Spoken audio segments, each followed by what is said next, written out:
We have more breaking news on this Friday night. Secretary of State Marco Rubio now ordering the U.S. to immediately stop almost all foreign aid and supplies, pending a review. That according to an internal State Department cable obtained by NBC News. Two notable exceptions here, Israel and Egypt. The State Department did not immediately return our request for comment. We want to go now to NBC Pentagon correspondent Courtney Cubie, who's following this. Courtney, what more do we know about why the Secretary of State is out with this order right now? And you mentioned that there's an exception, we believe, for Israel and Egypt. But what about Ukraine?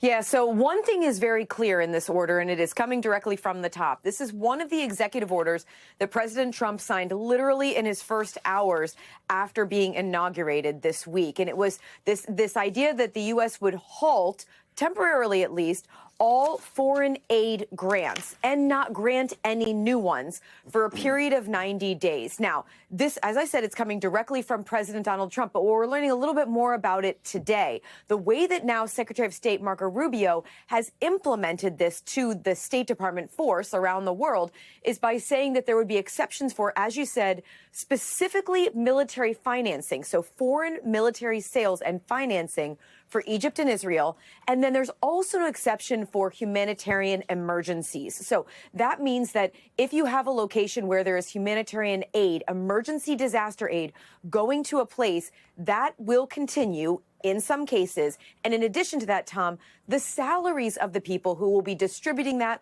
working to help with that humanitarian aid, they will also continue to be paid, including local people on the ground in those locations. So we know now that those are the exceptions. But you asked about Ukraine. It's not 100% clear at this point. Right now, as it is written, there is no indication that Ukraine will have any kind of an exception. They could go without this foreign aid for a matter of up to 3 months, Tom. Can I ask you about the most recent tranche of money that the Biden administration pushed through? The numbers, there are so many numbers out there. It was something like $200 billion in more aid. Will that go through if the money is already in the pipeline, as it were, or are they shutting off the pipeline even if money's in the pipeline?